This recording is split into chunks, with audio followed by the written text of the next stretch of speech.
In 2021, Casio G Shock released a Google WearOS powered smartwatch. And in this episode today, I want to take you through not just the watch itself, but how Casio got to this point that they decided we should build a smartwatch. What happened to that watch and where it is today. This is the G Squad Pro GSW-H1000. Ladies and gentlemen, thank you so much for joining me today on the G Shock Watcher. Today, we're going to be spending some time talking about the GSW-H1000, which was released in 2021. A very tough year for many people. This was during the pandemic when we were kind of locked away in our homes. Our homes became our offices. The ways we interacted with people were very, very different. But there were some interesting things that happened in the year. We had the inauguration of Joe Biden as the President of the United States. We had the Tokyo Olympics. And we had this watch being released, which, as far as I know, is the only Google WearOS powered G Shock that's available. And well, it's not really available anymore. It's no longer on the market. Where you can get it from is secondhand marketplaces, which we'll talk about. But before we get to where you can get it, what I do want to do is spend some time talking about why it came about.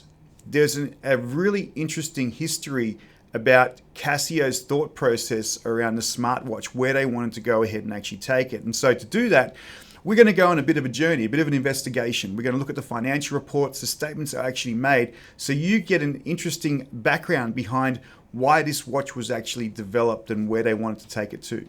So to start, I need to take you back to 2017, almost 4 years before the release of this particular smartwatch. And we're delving into the financial report from February 2017. And if you go down, this is where we start to see the first mindset about looking for smartwatches.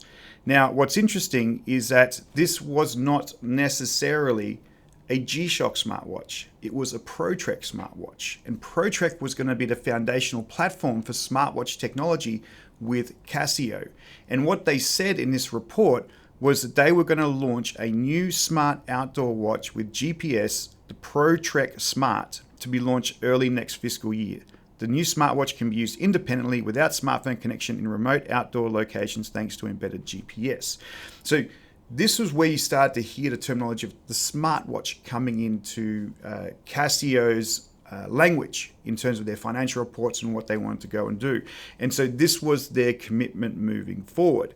Now, what you will see as we start to go through the subsequent financial reports, this was going to be a big deal for Casio. Like, this was going to be a big market that they were going to go after, and they were going to make some very bold statements. So in subsequent financial reports, such as this one here from May 10, 2017, we start to actually see the physical smartwatch popping up here. So you can see here the ProTrek Smart. And we start to get this sense that this is really an area which they want to go ahead and actually drive alongside some of the other watches they're doing, such as Mudmasters and things like that.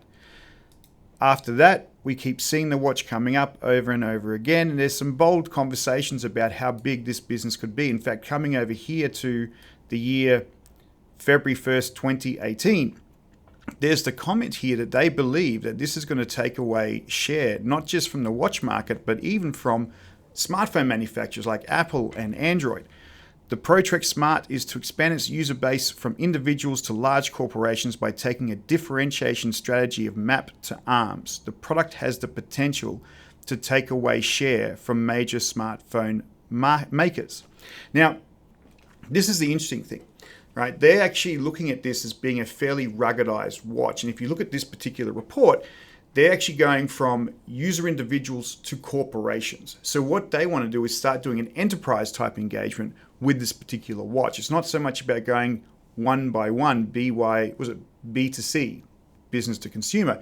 They want to go business to business. They want to make this watch to be something which is fundamental to corporations, people out there working, which kind of aligns to what Casio G Shock is all about. It's about people being in ruggedized environments and having to do tough sort of things. And so it might make sense to sell this to corporations as a way to connect business applications to having things on your actual arm. So an interesting strategy to say the least. Now, when we jump ahead to the next financial report for May 9, 2018, we start to see some challenges in terms of how this strategy is actually working. And they literally call out, while they were going to go ahead and actually take share from major smartphone manufacturers, they did see challenges in the business, right? And it was specifically here. While it was a year positioned for smartwatch rapid acceleration, it did not meet expectations.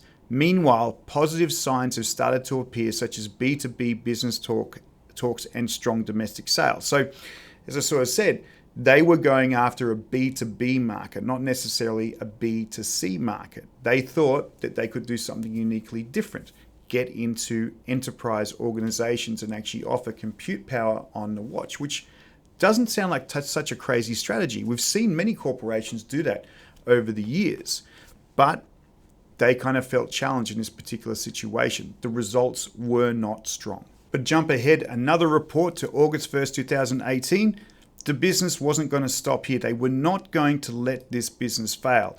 And when you come down and look at what they were talking about in terms of smartwatches, it does feature very predominantly in their timepieces section. At the very bottom there, the ProTrek Smart aimed to become #1 Android Wear wristwatch. Like, that is bold, right? I mean, you've got to remember, this was not the only Android Wear in the marketplace. You had Fossil, you had Samsung. There were a number of different watches. Samsung kind of flipped between their own OS and Android, but there were many manufacturers of smartwatches out there. But Casio G Shock said they were going to be the #1 Android Wear wrist in the marketplace. And they had partnership agreements with 9 app vendors, so they were obviously working with ISVs to build out applications. They wanted to be the de facto standard for the smartwatch.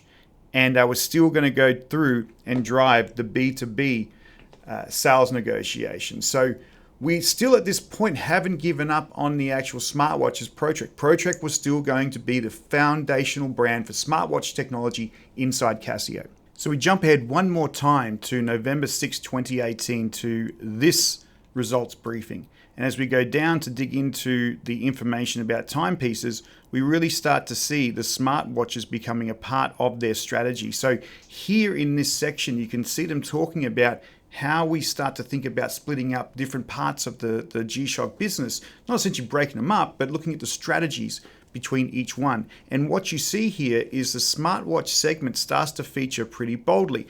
And now we see 2 watches coming out in this market. There is both the ProTrek Smart and there's also the G-Shock Rangeman. And the market this is actually going after is this wearable market, rapidly emerging market from everyday use watches, measurement watches, and you can see some pretty big names here. We've got Apple Watch here, we've got Garmin. Like, they were really going after this. They believed this was going to be the market that they were going to win out with. So that was a big part of their business and was going to drive them towards a market that they valued at 1 trillion yen. So it was huge. Now, at the same time, in this report, they start to talk about the next product that they actually had, or the product they'd released, which was this ProTrek smartwatch, the WSD-F30. And this was really that combination of, Casio technology with a third-party OS, and it has that ability to have dual layer and all those different things on there to be able to give you a capability. What I find super interesting is some of the use cases they outline here for what this watch could potentially be. It is for fishing, it is for golf, and it is for climbing. Really, when you're talking about a fitness market, typically you see people talk about running and walking and kind of exercise, but this was more like a lifestyle smartwatch from that point of view. So, long life battery up to 3 days, miniaturization, map and information on your wrist. I mean, this is kind of what we would typically see from a smartwatch. Now, this particular watch, when we go and have a look at it, some of the early reviews weren't necessarily strong, but it was featured in a lot of the different websites, and it came in some pretty nice colors, blue, red, and black. And we're going to see some of this design methodology or thought process being replicated in the future watch that we talk about. But it came out at around about $549 USD. But this was going to be a part of the strategy, as we talked about, in terms of G-Shock getting into this smartphone market. So not smartphone market, but the smartwatch market. So ProTrack Smart and the G Shock Rangeman. So now we're going to jump ahead 6 more months and we get to this report, which is the medium-term management plan. It's usually a strong time to assess what's going on in the actual business. And this is where we start to see the challenges in terms of the smartwatch strategy. So coming down, we look at the management shortcomings through the previous fiscal year. And to be fair, this is across all of their businesses, right? But we're going to pick out bits and pieces which sort of tell the story. When we go down here, it literally sort of says in new businesses, position in smartwatches not established. So it's a time where Casio realizes the smartwatch market is booming, but everything they've gone ahead and done to date, B2B engagements, working with ISVs, trying to go ahead and actually target the smartwatch market in different ways, just has not been working for them. And maybe it's time looking forward, and this is what the medium-term management plan actually is all about, looking ahead. How are they going to go change their strategy? What are they going to go do differently to go after this smartwatch market? So as we start to scroll down through this particular report, you will start to see a lot about smartwatches being very, very core. So expand growth in timepieces business and leverage strengths of G Shock brand to expand metal models and establish position in the smartwatch market. So right now we see they're going ahead and saying we're changing our strategy from ProTrack and we're going to go shift the smartwatch strategy over into G Shock. And G Shock is the market which probably has a better brand. If you said to somebody ProTrack, they may not know unless they really have come from a ProTrack background. But if you said G Shock, people recognize G Shock brand. It's not as pervasive as some of the biggest brands in the world, like maybe Rolex, but it's in there. If you know watches, you know G Shock. And they want to leverage the G Shock brand at this point to be able to help take them through into this smartwatch market. So as we come down and start to look at what they want to do, again, number one strategy, expand growth, leverage strengths of G Shock brand to expand metal models and establish position in the smartwatch market. Number one strategy, G Shock is for smartwatches. Then as we come down, we start to talk about what are their strengths, the G Shock brand. This is going to be critical for them to help drive the market forward. When they look at the analysis of the timepiece business, G Shock brand is expanding globally. The watch market, the wristwatch market's going down. The smartwatch market's going up. Everything keeps pointing back towards saying we've got to have a coherent strategy around G Shock and smartwatches. And so this is where we start to see the establishment of a smartwatch position is about the development and launch of a G Shock Smart. So we have now transitioned from ProTrack to G Shock, and they want to deliver the de facto standard for smartwatches based on robustness. Now, this is an interesting point because if you think about all the smartwatches to date, it's not that they were flimsy, but you kind of was worried about how you might be able to damage them and things like that. They weren't necessarily designed for ruggedness, and G Shock was designed for ruggedness. So here is a way they might be able to differentiate in the smartwatch marketplace. But we continue on and start looking at that same model again, splitting up the G Shock business or the Casio watch business and sort of looking at where these watches will fit. And still today, the ProTrack model still sits inside here because they really didn't have another watch at that point in time. But this was really going to go ahead and target the smartwatch market, fitness, running, all those different things. And by FY22, they believe this was going to be a $10 trillion business, which is about $70 million US by FY22. So big opportunity for them. They've got to go ahead and make this work. So they've projected it out. They're calling it out to all of their investors. This was going to be big for them. In fact, they even start to look at where does this brand expansion go into? It wasn't just going after a smartwatch market as such, but they wanted to be able to target different parts of sort of integrated technologies on your wrist. And so you start seeing higher levels of functionality, special purpose watches, sports smartwatches. Man, English is failing me. But they were going after a very, very big segment of the marketplace. And this was where their future was going to go ahead and actually be. So at this point, it was everybody getting behind G Shock and a smartwatch strategy. Now remember, this is 2019. So at some point, in the next couple of years, we're going to see the introduction of a smartwatch built on the G Shock platform. So then in May 2021, we had the release of the GSW-H1000. And this is the watch itself. And I will tell you, I get very excited about this watch. I kind of think it is a very cool looking watch. It's very futuristic in terms of the way it looks, its design. It is really, really spectacular. I mean, there were three models that came out, and essentially they all did the same thing but different colors. You kind of had a very black version of the watch, you had a black and blue one, but this red one was just really super, super bold. Now, to look at the actual dimensions and different angles of the watch, we're going to take the blue and black one. But you can see the iconic design of the G Shock watch here, right? This looks like a G Shock watch, but that interface, that dual layer display, which is something we love about the Mudman, right? This is the Mudman, which has a dual layer display. This G Shock, this GSW G Shock, has the same dual layer display, but the interface is spectacular, very edgy, very futuristic in terms of what it can actually do. In terms of buttons and things like that, I mean, all was pretty much the same thing. They had the sensor buttons and those things. Up in the top left-hand corner, we had a charging port. And so this was literally a pluggable port where you plug the cable into the watch to be able to go and charge it up. So it didn't have a magnetic charge or anything like that. You had to plug into this top left-hand area to go ahead and actually charge the phone. Now, the watch itself, you can see some of the health tracking. So we've got the sensors on the actual back of the watch itself.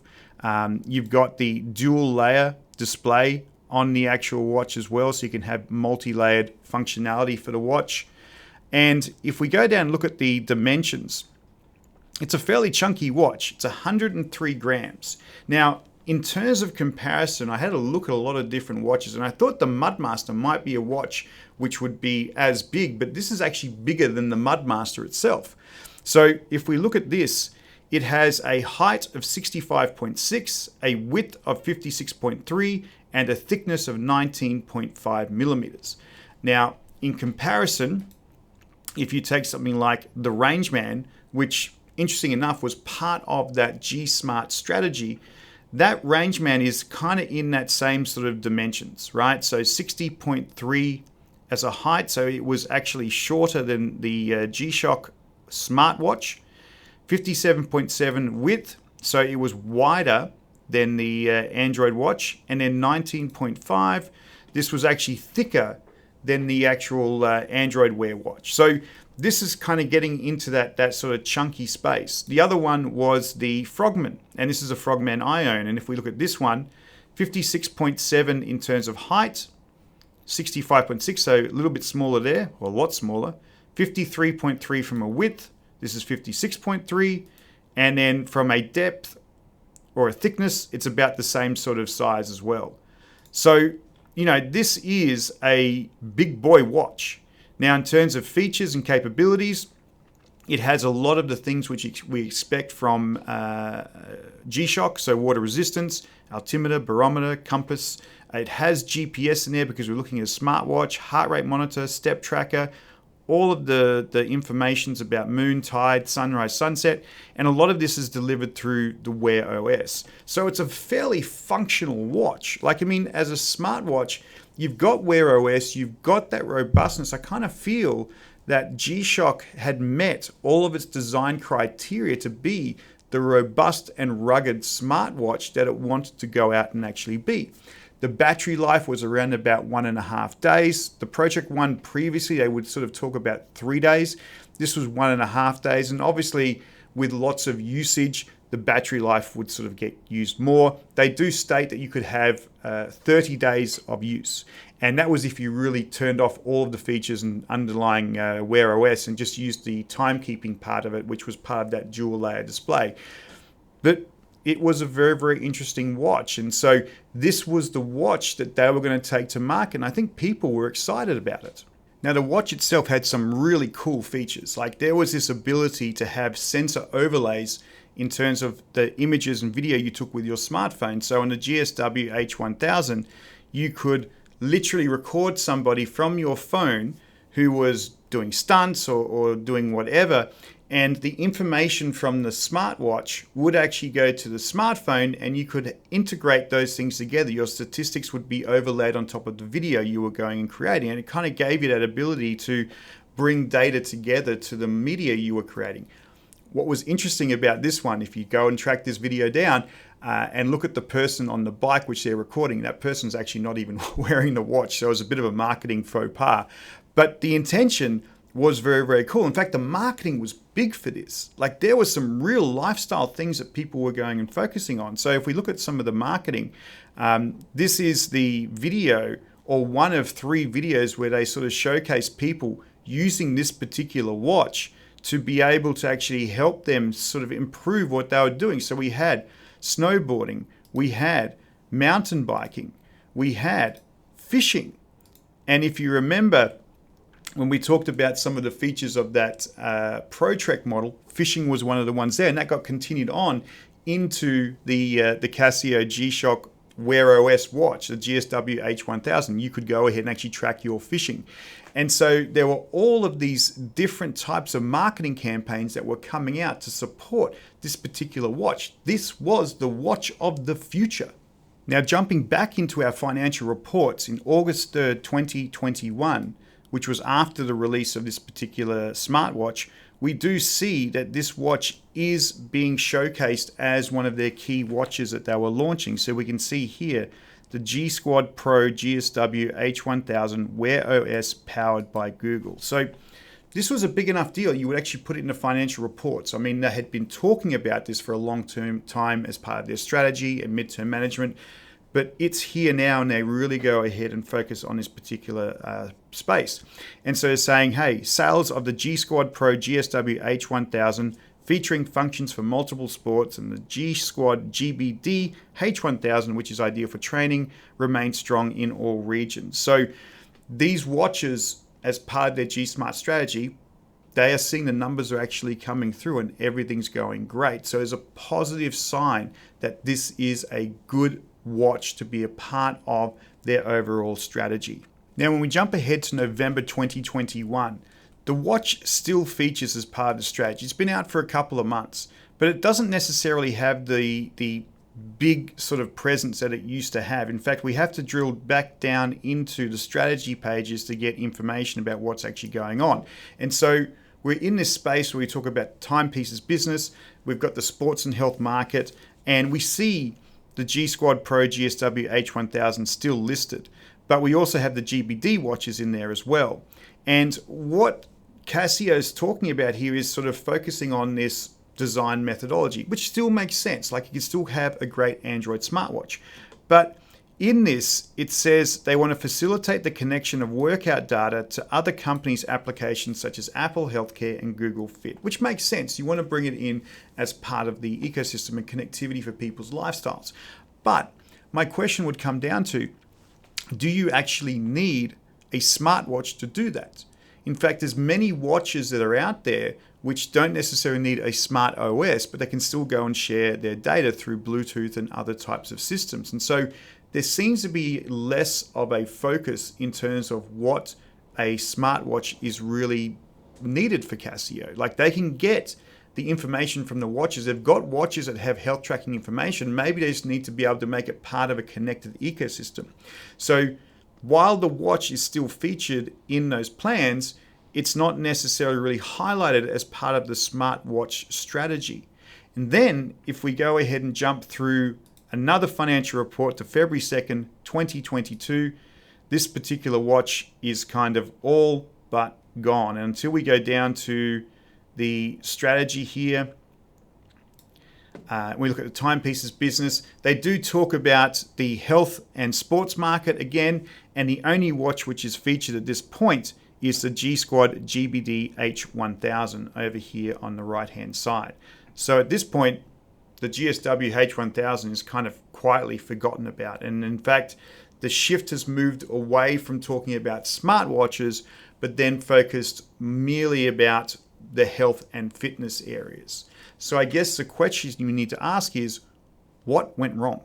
There were potentially a lot of competition that they were going into at that particular time. Remember, 2021 was when the Apple Watch Series 7 was coming up. In fact, there's a number of different watches on my list. The Samsung Galaxy 4 came out, the Samsung Galaxy Watch 4 Classic came out, and that also was a watch that came with WearOS. So G-Shock was not the only game in town with a WearOS watch. So you had Apple Watch Series 7. They've already established themselves in the smartwatch market. You've got Galaxy watches that have established themselves in the smartwatch market. You've got Huawei watches, a whole range of different things.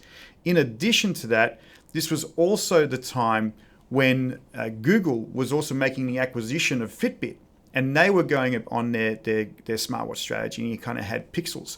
So it wasn't necessarily that G-Shock was coming into a market which was green and wide open. Like, they were coming into a very, very competitive market and trying to crack into organizations that had very comprehensive ecosystems. So if you think about Apple, you think about Galaxy, you think about what Google was actually doing. They had these walled gardens where you could try and crack into them, but it was incredibly difficult to go ahead and actually do. But I also don't think that that was the only prime reason that this particular watch failed. I kind of think that Casio got confused with the strategy. They had the watch, they had the product. Sure, they didn't have the smartphone and the ecosystem, but they had a strong foundation, they had a strong brand to work from. And they could have used that singular platform to build out their own ecosystem. But they also had a conflicting strategy that they were working on as well. And for that, we have to go back to the midterm management plan again. And after the conversation about smartwatches, which we sort of talked about all throughout this report, if we go further down past the different parts of the business, there is this other strategy here, which is around co-creation, and this is around ASICS. Now, ASICS, as many people know, is a sports brand, do a lot of running and things like that. And so Casio and G-Shock was working, or Casio was working very, very closely to help build out a strategy with ASICS, and that was really around sports and fitness and combining G-Shock together. So this idea where you would have a sensor that you would carry on your body, so maybe connected to your shorts, that would connect to a G-Shock watch that would give you information that would capture how you run, what your performance was actually like, and give you insights as to how you could go ahead and actually run better. This was a different strategy for sports and health. It wasn't using a smartwatch, it was using a combination of sensors. And maybe you might sort of say, well, Matt, yeah, Android Wear OS is one type of the market, and this is probably for people who are very, very focused. I would say yes, but you were diverting a lot of your company resources to many, many different strategies. You weren't necessarily investing in one. Would it have been smarter to just go down this path with ASICS and create something differentiated, or don't do this and try and build those functions into the smartwatches? But when you spread your resources too thin, the impact you can actually have will be quite minimal. So the company went into a market that was already flooded with technology and smartwatches. You already had another strategy you were doing around sports and fitness. And unfortunately, you were launching in a time of a pandemic where people just weren't getting out. So to get this watch moving, to say the least, was very, very challenging. And I think ultimately, this is why they weren't able to be successful with their smartwatch platform. And this is why you can't even get it through Casio anymore. But there are places you can still go and grab the GSW-H1000. So really the only place you can get it from today is the secondhand market. And if we go back and have a look at the price of this watch when it came out, we're looking at watches under 88,000 yen.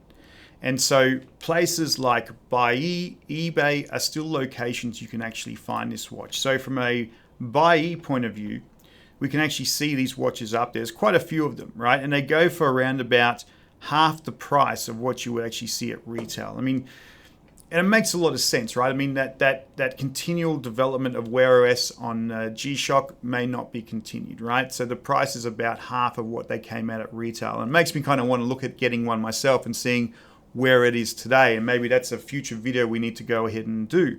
But you can still get them on Buy. You can still get them on eBay. eBay, the prices seem to be a little bit more pricier from that point of view.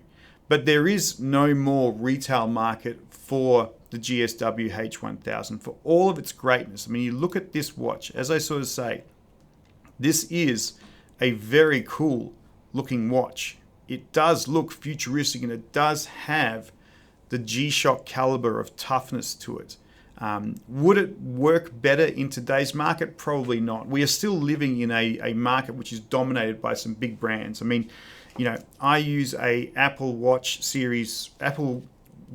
Ultra Series 2, whatever the complicated name actually is. I use it exclusively for running. If G Shock could actually build a watch which had that magnetic charging and had that niceness to it, I would probably wear it. But they don't. And that's an older watch, which is interesting to go ahead and look at. But it is a tough market. Apple Watch, Fitbit watches, or Google Pixel watches, all these different watches, it's hard to go ahead and actually crack now. But it is an interesting story that Casio's gone through to be able to try and actually create a smartwatch market. They went in there, they went hard, but again, maybe it was a combination of different worldwide events, maybe it was a loss of focus, maybe it was things that were lacking in the actual platform itself. But they did try and didn't get there. And maybe that gives G Shock and Casio the opportunity to refocus their efforts in terms of what they go ahead and actually do well. So with that, ladies and gentlemen, thank you so much for joining me for an exploration of the GSW-H1000, its history, how it went ahead and got built, and where it's ended up today. I hope you've enjoyed this video, and thank you so much for joining me.